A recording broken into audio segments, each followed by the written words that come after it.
Welcome to my party, guys. Thank you so much for having us. This is my chance to reconnect with the girls. Did Mom shoot some of these? This little bump right here? What's that? There's something crossing up ahead. Keep the girls in the car. Stay in the car, okay? Just stay in the car. There is a certain kind of silence that exists only in the wild, a silence that feels alive, as if it is listening, waiting, measuring every movement you make.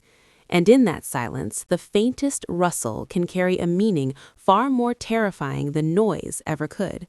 Because sometimes the rustle in the bushes is not the wind, not a harmless creature passing through, but something deliberate, something watching, something that has already decided you are prey. This is the primal fear that pulses through Beast, a 2022 survival thriller that strips humanity down to its most vulnerable state and places it face to face with nature's raw and unforgiving hierarchy, where instinct reigns supreme and the illusion of control shatters under the weight of survival. At the center of this harrowing narrative is Dr. Nate Daniels, a man not defined by physical dominance or heroic bravado, but by emotional fracture, a recently widowed father whose life has been hollowed out by loss, leaving behind a quiet guilt that seeps into every interaction with his daughters, Meredith and Nora.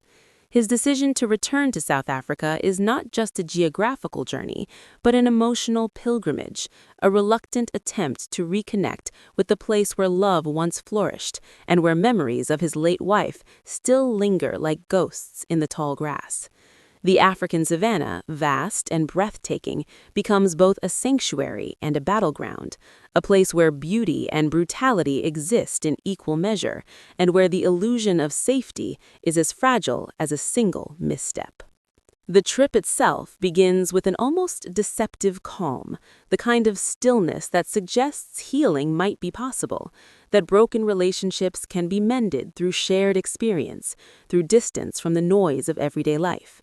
Nate's reunion with Martin Battles, a seasoned wildlife biologist and an old family friend, introduces a layer of familiarity and trust, someone who understands the land, not as a tourist attraction, but as a living ecosystem governed by rules far older than civilization.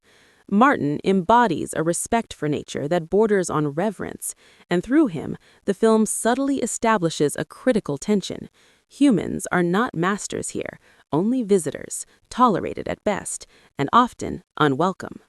But the narrative wastes little time in dismantling any sense of comfort, as the savannah reveals its darker truth through the presence of a rogue lion, a creature not driven by hunger alone, but by trauma, a survivor of brutal poaching that has twisted its natural instincts into something far more dangerous. This lion does not behave like a typical predator. It does not hunt for sustenance and retreat.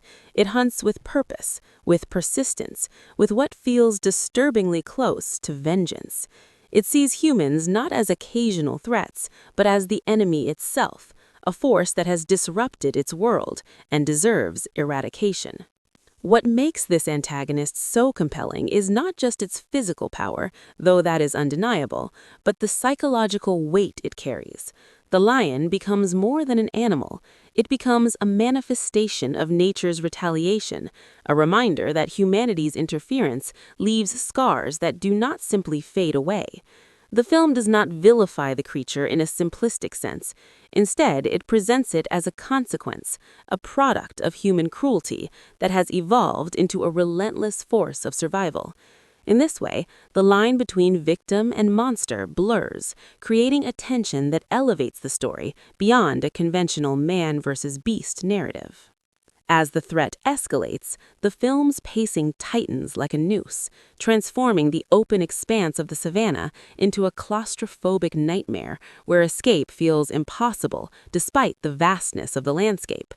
The initial encounters with the lion are not explosive, but methodical, building dread through suggestion rather than spectacle, allowing the audience to feel the weight of anticipation, the unbearable pressure of knowing that something is coming, something unstoppable. Each moment of stillness becomes unbearable, each shadow a potential hiding place for death. Nate's role as a father becomes the emotional core of the story, grounding the terror in something deeply human. His daughters are not merely companions in this ordeal, they are reflections of his failures, his absence, his inability to be present when it mattered most.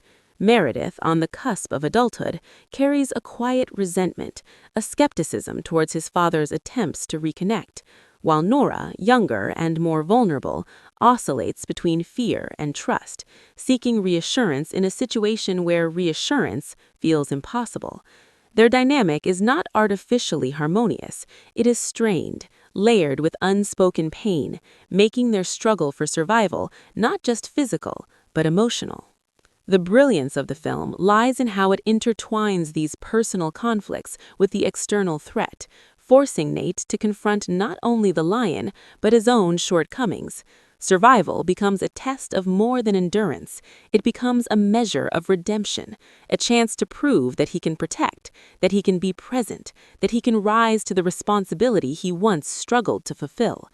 Every decision carries weight, every hesitation carries consequence, and in a world where the margin for error is razor thin, there is no room for indecision. Visually, the film leans into an immersive, almost tactile realism, capturing the savannah in a way that emphasizes both its grandeur and its indifference. The golden hues of the landscape, the shifting light of day and night, the subtle movements of grass and wind all contribute to an atmosphere that feels alive, as if the environment itself is complicit in the unfolding danger. The camera often lingers, allowing the audience to absorb the stillness, to feel the tension build organically rather than through artificial manipulation. When action erupts, it does so with a suddenness that feels earned, a violent disruption of calm that mirrors the unpredictability of nature. The lion itself is portrayed with a level of detail and presence that commands attention, not as a distant CGI spectacle, but as a tangible force within the environment. Its movements are deliberate, its gaze unnerving, its silence more terrifying than any roar. When it does attack, the brutality is unflinching, a reminder that this is not a battle of equals, but a desperate struggle against something fundamentally superior in strength and instinct. The film does not shy away from the physical consequences of these encounters, grounding the action in a realism that reinforces the stakes. Director Baltasar Kormákur brings a distinct sensibility to the film, one that prioritizes immersion and experiential storytelling. His approach is less about spectacle for its own sake and more about placing the audience within the experience, making them feel the heat, the exhaustion, the fear. There is a deliberate pacing to the narrative, a rhythm that alternates between quiet tension and explosive action, allowing the suspense to build in a way that feels both natural and relentless. This is not a film that rushes to its set pieces. It earns them, constructing a narrative where every moment contributes to the overall sense of dread. As the narrative progresses, the sense of isolation intensifies, stripping away any illusion of rescue or external intervention. The savannah becomes a closed system, a world where the usual rules no longer apply, where technology offers little assistance, and where survival depends entirely on instinct, resourcefulness, and sheer will. The absence of easy solutions reinforces the realism of the situation, making each small victory feel significant and each setback devastating. The relationship between Nate and his daughters evolves under this pressure, shifting from strained distance to fragile unity. Shared danger has a way of breaking down barriers, of forcing honesty where there was once avoidance. In the face of a common threat, their individual grievances begin to fade, replaced by a collective determination to survive. This transformation is not instantaneous or simplistic. It is gradual, marked by moments of vulnerability and resilience that feel authentic rather than contrived. The lion's relentless pursuit serves as a constant reminder that there is no true respite, no safe haven. Even moments of apparent calm are tinged with unease, the knowledge that the threat is never far away, that it is watching, waiting for the right moment to strike. This persistent tension keeps the narrative taut, preventing it from settling into predictability and maintaining a sense of urgency that carries through to the final moments. At its core, Beast is not just a story about survival against a predator, but a meditation on the consequences of human actions and the fragile balance between civilization and the natural world. The rogue lion is not an anomaly, but a reflection of disruption, a symbol of what happens when that balance is broken. The film does not preach or moralize, but it subtly underscores the idea that nature is not something to be conquered or controlled, but something to be respected, understood, and approached with humility. The emotional resolution of the story is intertwined with its physical climax, bringing Nate's journey full circle in a way that feels both satisfying and earned. Survival is not presented as a triumphant victory, but a hard-won outcome that comes at a cost, both physical and emotional. The scars left behind are not just visible wounds, but internal shifts, changes in perspective that redefine what matters and what it means to protect those you love.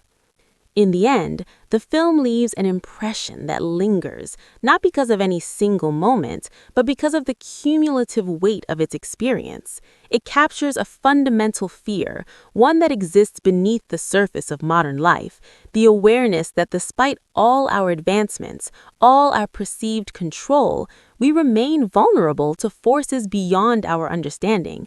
The rustle in the bushes is no longer just a sound.